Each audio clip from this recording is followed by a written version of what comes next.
Bonjour tout le monde. Aujourd'hui, on va parler d'un sujet technique. On va parler des clés privées et des clés publiques sur la blockchain comme le Bitcoin. Donc, on va regarder à quoi ça sert, comment ça fonctionne. En même temps, on va expliquer comment fonctionnent les transactions sur le Bitcoin. Puis, une fois que tout ça va être fait, on va pouvoir comprendre pourquoi est-ce qu'on a besoin d'un wallet qui est dit cold wallet. Puis, on va regarder les meilleurs cold wallets qui existent, puis les cold wallets qu'on peut se servir. Donc, on peut procéder. Donc, pour commencer, on va regarder c'est quoi une clé privée, puis une clé publique. OK? Donc, le principe de la clé privée, c'est que cette clé-là, elle est à vous seulement. OK? Donc, vous seulement. On va l'appeler, on va dire que c'est la clé XYZ. Puis, vous avez votre clé publique, OK? Qui, elle, on va l'appeler ABC. Puis, celle-là, elle est visible de tous. OK? Donc, la clé ABC, c'est une clé publique qui est visible de tous. Donc, vous l'aurez compris, si c'est vous seulement, c'est privé. Si c'est visible de tous, c'est public. OK?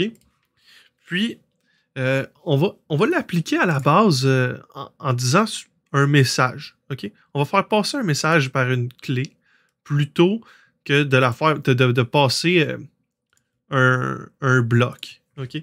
Donc ici, ça va être la clé privée de l'autre personne. OK? Donc, clé privée du récepteur ou disons de l'autre personne. Tiens. OK. Ouh. Clé privée de l'autre. Bon. Puis ça, c'est clé publique de l'autre. OK. Que ça va être public 2. Puis on va l'appeler DEF. Puis on va l'appeler ici GHI. OK? Donc, si je veux envoyer un message à la personne qui est ici, sans qu'on puisse, sans qu'elle me donne sa clé privée, donc je vais devoir passer par une clé publique. OK? Donc, les clés publiques vont être échangées d'une personne à une autre, comme ça.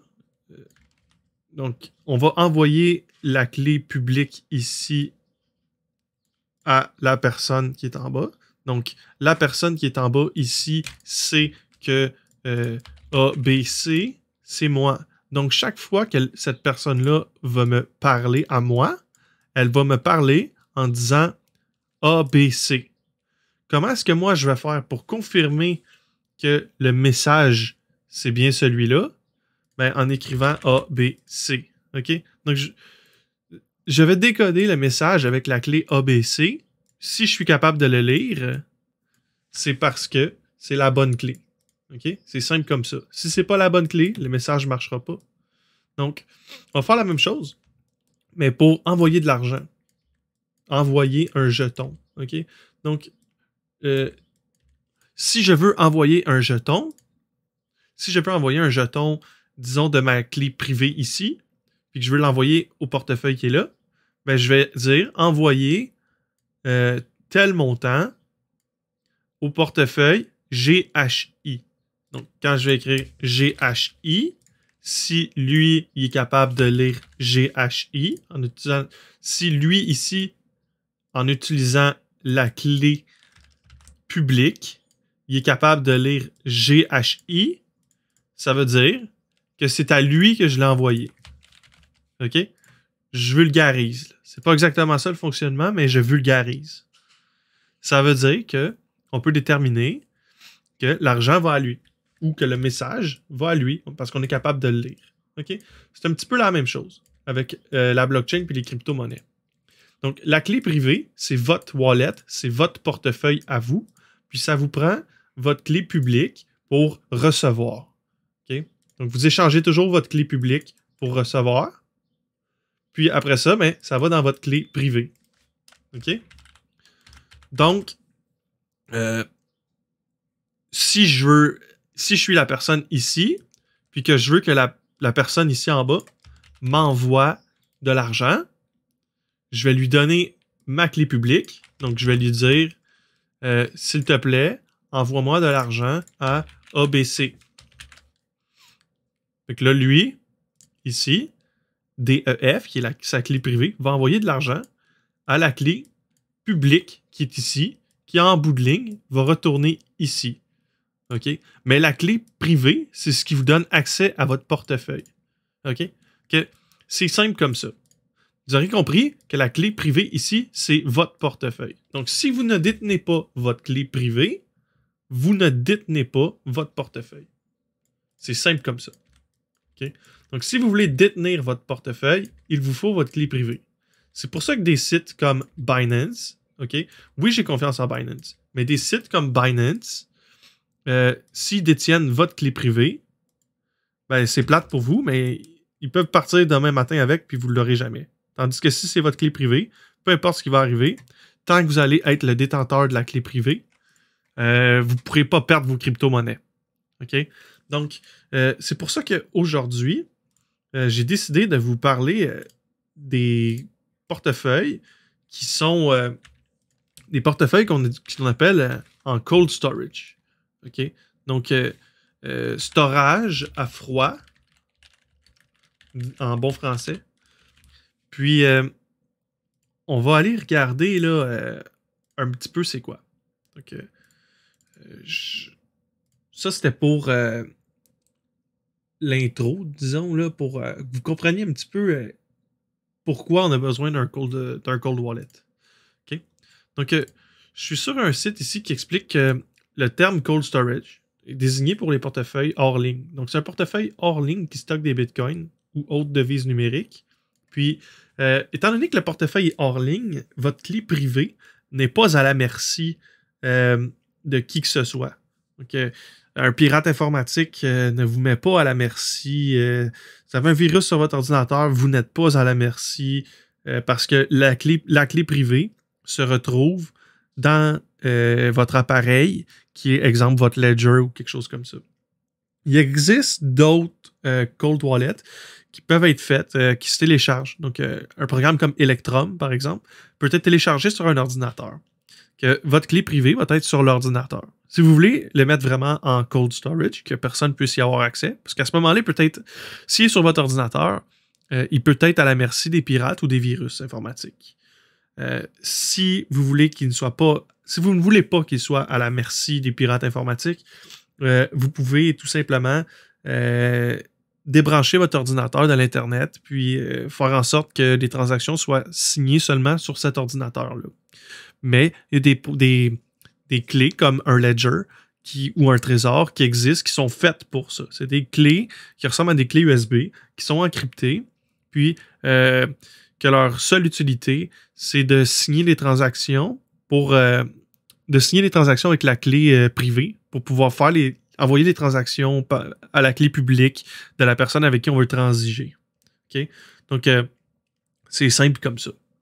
Donc, on va regarder comment ça fonctionne le stockage à froid. Okay? Bon. Ici, ça dit que lorsqu'un compte chèque, un compte épargne ou un compte de carte de crédit dans une banque traditionnelle est piraté, la banque peut rembourser le titulaire du compte. Toutefois, si un compte ou un portefeuille crypté est piraté, que des bitcoins ou d'autres devises numériques sont volés, le propriétaire ne peut pas récupérer son argent car la plupart des crypto-monnaies sont décentralisées et ne sont pas soutenues par une banque centrale ou un gouvernement. Donc, il est donc nécessaire de disposer d'un support de stockage sécurisé pour les bitcoins et les altcoins. En gros, il explique que c'est un système vraiment sécurisé et qu'on en a besoin. OK? Donc, il explique ici le principe qu'un portefeuille de bitcoin est associé aux clés publiques et privées d'un propriétaire de bitcoin. La clé privée donne à tout utilisateur de bitcoin est une chaîne unique de caractères. Ah, excusez-moi. La clé privée donnée à tout utilisateur de bitcoin est une chaîne unique de caractères alphanumériques nécessaires pour accéder aux avoirs en bitcoin de l'utilisateur afin d'effectuer des transactions. Donc ça, si vous vous en souvenez, c'est le ABC qu'on a parlé. Puis le XYZ, puis tout ça. C'est ce qu'on a vu en exemple au début. Ok. La clé publique est similaire à un nom de compte et permet d'identifier une destination pour les pièces numériques. Deux personnes effectuant une transaction en Bitcoin où l'une est un vendeur et l'autre un acheteur devront communiquer leur clé publique pour réaliser la transaction. Donc, c'est ça. C'est l'échange des clés publiques pour faire les transactions. Puis une fois que la transaction elle est faite, ben, la transaction s'en va dans le portefeuille via la clé privée. Okay? Puis vice-versa. Quand on veut envoyer une transaction, on va se servir aussi de notre clé publique, mais on va se servir de notre clé privée pour signer la transaction, pour confirmer que l'argent part bien de notre portefeuille, puis que c'est bien nous qui veut faire partir l'argent de ce portefeuille-là. Donc, en utilisant une couverture de notre clé, donc notre clé initiale, notre clé privée, qui, elle, est notre portefeuille, on peut dire, si on est capable d'utiliser cette clé-là, que c'est nous. En utilisant cette clé-là, on permet à notre portefeuille, notre clé publique, de décaisser de l'argent du portefeuille parce qu'on a confirmé que c'est nous qui acceptent qu'on sorte de l'argent de là. OK? Puis, elle va être envoyée à l'autre clé publique qui, elle, est associée en arrière à la clé privée que personne ne connaît à part son détenteur. OK?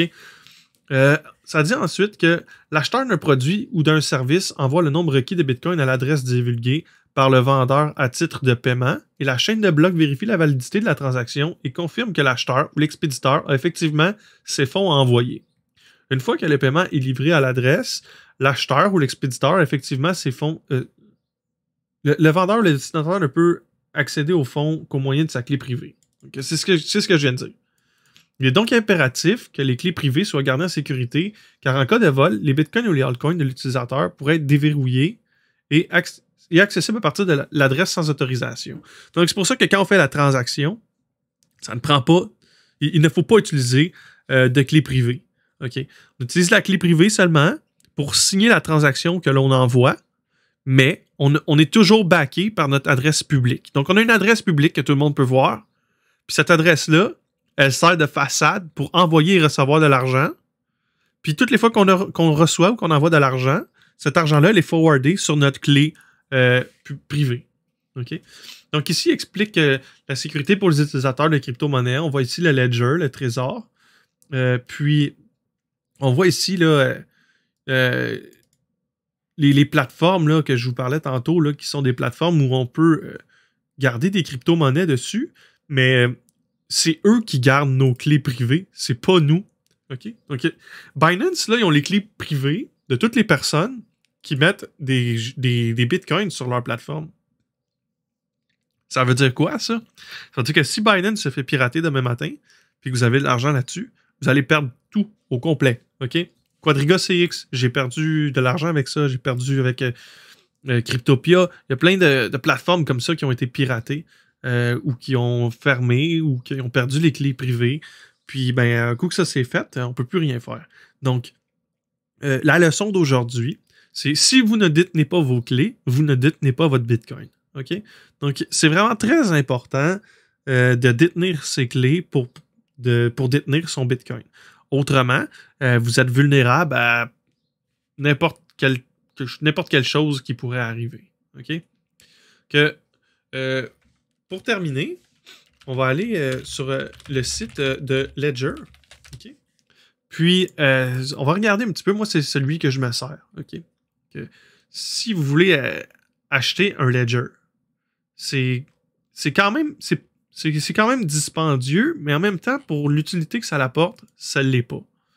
Donc, c'est entre 80 à 100 $, je crois. Vous voyez, celui-là, c'est le gros modèle, c'est le X, qui est 160.